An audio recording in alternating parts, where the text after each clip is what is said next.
Isang mamimili, ang gusto niya, si Sharon Cuneta. Totoo po yun, ma'am. Totoo po yun. Fan ni Sharon yung aking misis. Pero nung nakita niya si Beauty Gonzales sa trailer, sabi niya, yan! Yung presensya ni Beauty Gonzales justifies my pagkatao. Dahil nung bago kami kasal, ganito po katawan ni Mrs. Hindi mo Sharon Cuneta.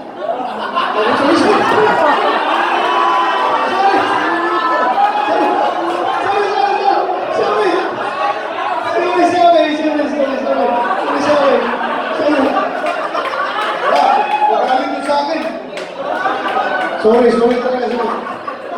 Hindi, sabi ni Mrs. Nung teniente pa ako, kapitan pa ako, ganito yung katawan ni Mrs. Slim na maganda talaga yung katawan. Talagang nakakabaliw sa isang teniente. O ba, asawa ka na gano'n ka. Hindi, totoo. Yung Mrs. ko po, yung mistisa rin. Johnson yung kanyang middle name. Amerikano, mga Amerikano. Yung maliit pa ako, habang nagpapastol ako ng Calabao sa tabi ng kalsada, papastol ako, pareho kami na Calabaoson. Dadaan yung aeroplano nila, mayroon silang private plane. Dumaan doon, tingin-tingin ako doon sa taas.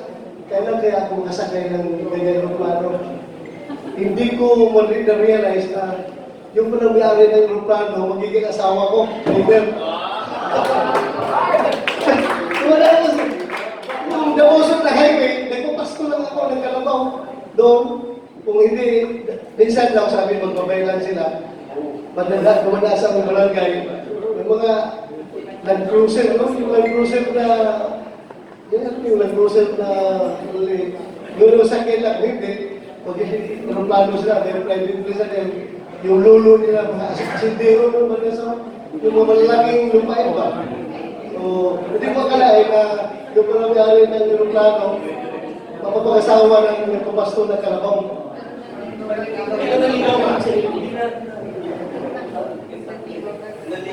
Ay, General, sabi ni Kiko Estrada, yung young bato, nung nililigaw ko daw kay Nancy, tanke ang dala mo, at yung sa dulo doon ng baril, merong rose. Paano mo na-win over si Nancy? Sabi mo, yaman na nila, taga-pastor ka lang. Paano mo na-win over si Nancy? Hindi ba talaga yung mayaman na mayaman? Ordinaryo lang. Yung panahon na nalulo nila, yung hindi pa na-divide yung mga states nila, yung isang lulo pa lang nila na Amerikano, malaki talaga yung kanilang lupain. Kung na-divide na, maliit na lang. Pero, yung mga naliligaw sa kanya, aminin ko, mayagaman. Pagpunta ko sa bahay nila, may nakapark doon ng BMW, doktor na naliligaw sa kanya. Ako, narating ako doon, nagkatresikilan, galing sa bundok, sa detachment ko sa bundok, bubang ko, tricycle. Sabi ko, talo ako dito. Dahil mayayama yung kalaban, sabi ko. Bibisita lang ko dyan. Ang sasakyan ko yung B-150. Yung armored fighting vehicle na may machine gun sa taas. Armored, pasok ko doon. No? Sino ano mas mahal? Yung B-150 mo, yung armored fighting vehicle mo. Mas mahal ito, di ba? Dagdagan ko lang ng drama, lagyan ko ng rosas yung M203. Alam mo yung M203, yung baril na may wasa na yung grenade launcher, lagyan ko yun ng 3 roses. Tapos pagtalong ko sa 50, pa ako superhero. Bang! Ganon. Nandiyan na sasabihin ko, may dating. May dating. Yung comment. Yung comment. Pag ganun, Paano mo daw pinag-aralan yung si Nancy? sa yun lang po, totoo lang po, hindi ko pa siya nakilala. And then I just got some notes from our director po, Mami Ethel. Pero as a Bisaya na rin, I was born and raised na Bisaya talaga ako. Nung kwento pa sa akin ni Direk Alon, kilala ko na, okay. Alam ko na kung paano siya na-wild. Matapang, na sweet. Parang gano'n lang din ako sa totoong buhay. Parang kaya naman. So, and nakita ko naman the picture, so parang nakukuha ko naman din siya kung paano siya.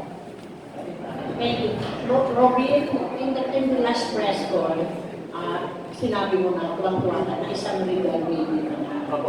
O ngayon, will you next, andito si Mother Mary, next movie mo ba is for regal?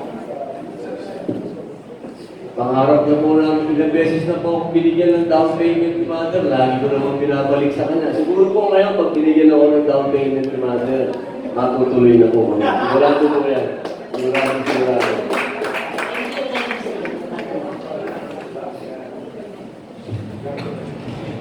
Thank you.